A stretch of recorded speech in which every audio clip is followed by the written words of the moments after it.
네, 수도권 투데이, 수도권 인사이트로 시작하겠습니다. 최유한 평론가 모셨습니다. 안녕하십니까? 예, 안녕하십니까? 네. 어서 오세요. 예. 얼마 전에 용인에서 발생한 캣맘 사망 사건. 예. 이것은 뭐 그 9살이죠? 9살의 어린이가 하여튼 우발적인 으로 했다 이렇게 증명이 됐는데 그 전에는 아마 이 캣맘 이 그 살해당했다. 예, 그래갖고 보복 사례가 아니냐. 뭐 그런 추정들도 언론에 나왔습니다. 다행히 그런 건 아니었어요. 예, 예. 네. 그런 얘기들이 나오는 것은 결국 이제 캣맘에 대한 사회적 논의들이 좀 상당히 있는 것 같고요. 여러 가지 논란이 특히 캣맘에 대한 증오 범죄들 이런 것도 있고요. 논란이 있습니다. 어떻게 보십니까? 그 사실 캣맘 사망 사건 이후로 여러 가지 보도가 많이 나왔습니다. 그러니까 길고양이에 밥을 준다는 이유로 뭐 멱살을 잡혔다느니 뭐 이런 이야기도 온갖 위험에 시달렸다 이런 얘기도 있었고요. 또 그것이 아니라 사실은 이것이 인터넷이나 언론 보도에 대해 부풀려진 것이다 이런 이야기가 있거든요. 근데 분명한 것은 캣맘에 대한 부정적인 시선이 있는 건 사실입니다. 그리고 그래서 서울시에서 그 공동으로 급식소, 고양이 급식소 운영을 위해서 한번 설문조사를 해봤습니다. 그 월드컵 공원에서 길고양이 급식소 설치에 대한 그 설문조사했는데 의외로 시민들 80%가 굉장히 찬성하는. 그래요? 예. 다행이죠. 이렇게 이것이 월드컵 공원 내뿐만 아니라 다른 공원들, 보라매 공원 한 4군데에서 했는데요. 다 비슷하게 한 80% 이상 찬성하는. 이래서 사실은 그 벽돌 낙하 사건, 그래서 길고양이 뭐 캣맘 사망 사건이라고 이야기했었지만 그 지역, 그 사고가 났던 아파트라든지 여기에서도 사실은 그 캣맘에 대해서 관계가 굉장히 우호적이었다 이렇게 이야기가 나오고 있거든요. 드물지만은 그 캣맘이나 길고양이에 대해서 폭력을 행사하고 막 이런 경우는 있긴 있습니다. 예를 들어서 지난 7월에는 서울 마포구 망원동, 뭐 서교동 이쪽하고요. 8월에는 동두천에서, 그러니까 각각 고양이 10여 마리가 이렇게 호흡 곤란 증세를 일으키면서 죽는 사건들이 있었어요. 이게 뭐냐면은 아마 길고양이가 보기 싫으니까 아마 이 쥐약을 먹이에다가 타서 이렇게 독살을 한 거 아니냐 이런 이야기가 많이 나왔었고요.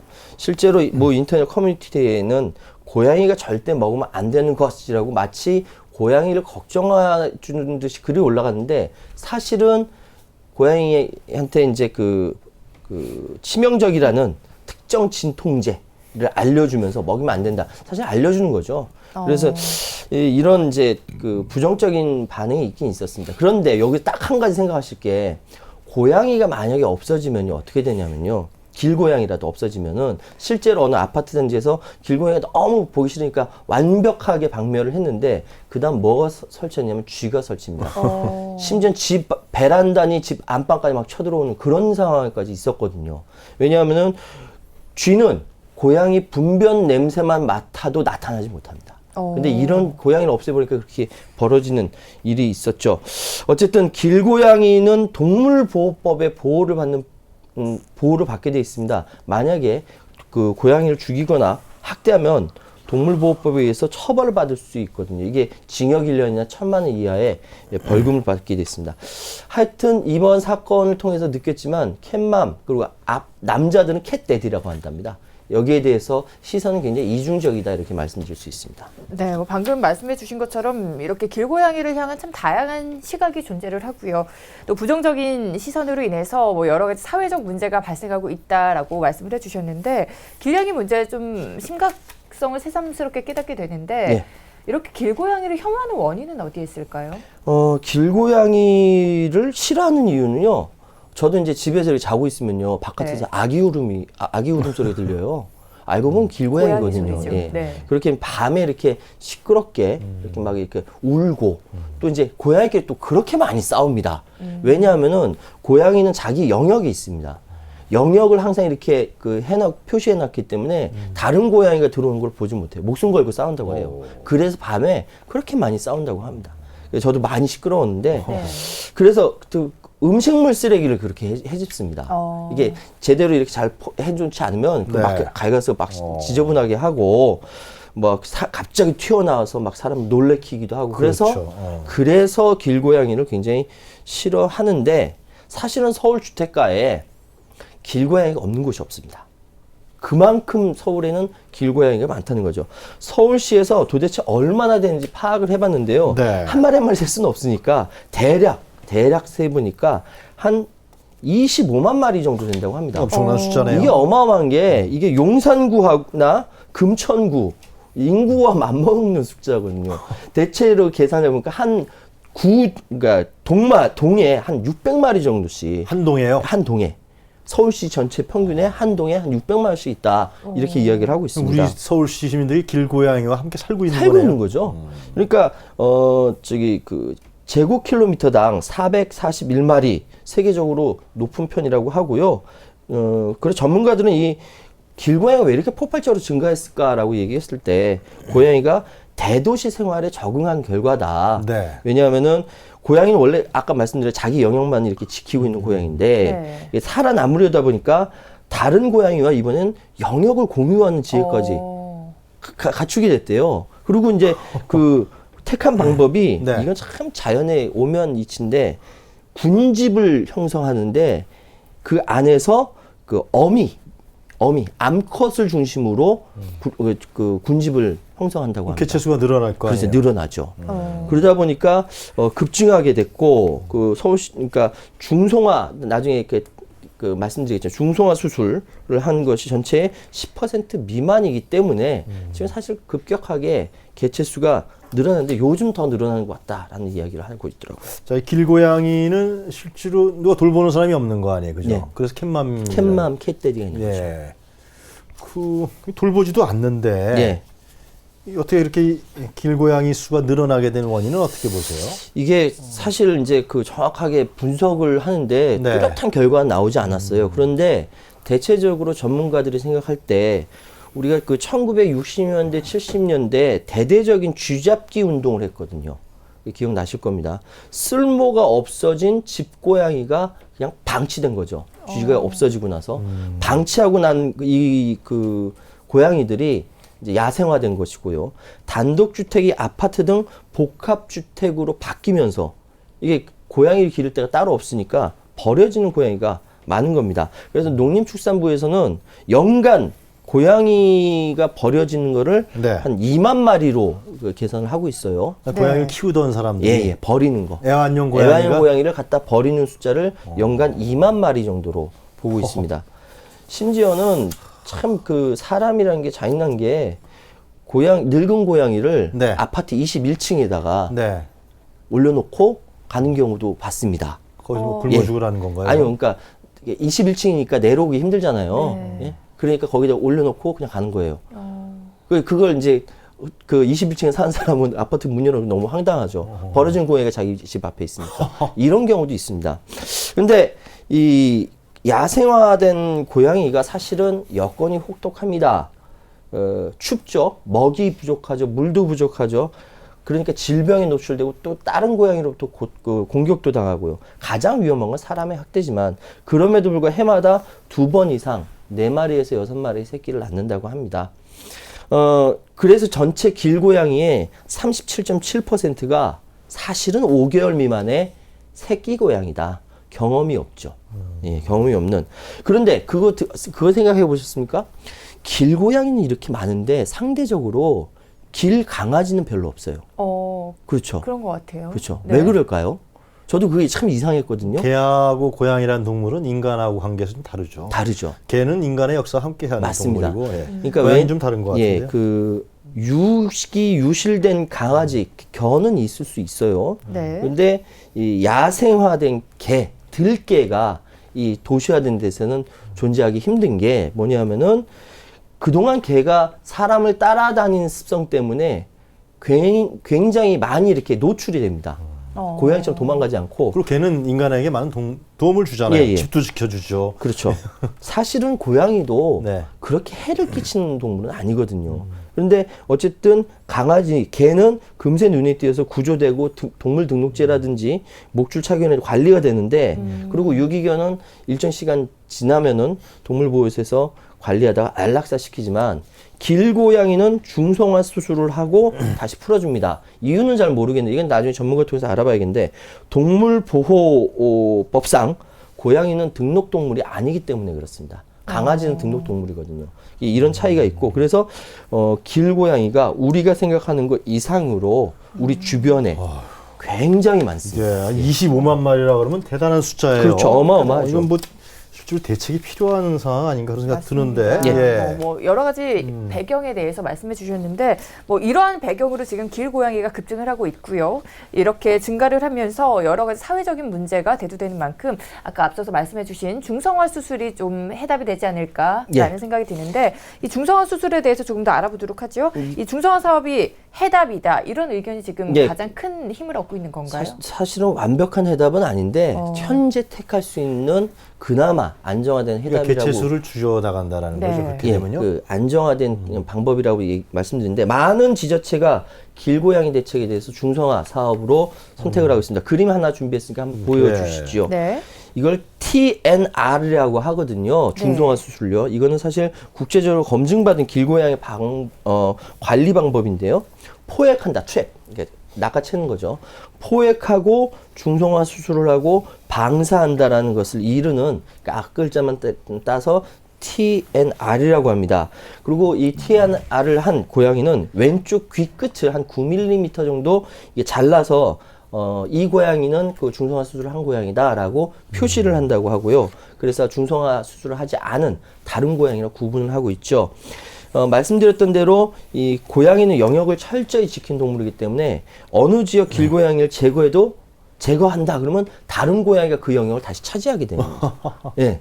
이게 끊임없이 반복이 되는 거죠. 네. 그래서 사실 이 사업, 그러니까 중성화 사업으로 번식력을 제거한 길고양이가 영역을 계속 지키고 있다고 한다면은 개체수 증가도 막고 또 번식기에 소음, 왜냐하면 중성화 수술했으니까 번식기의 소음도 줄일 수 있다라는 이야기를 하고 있고요.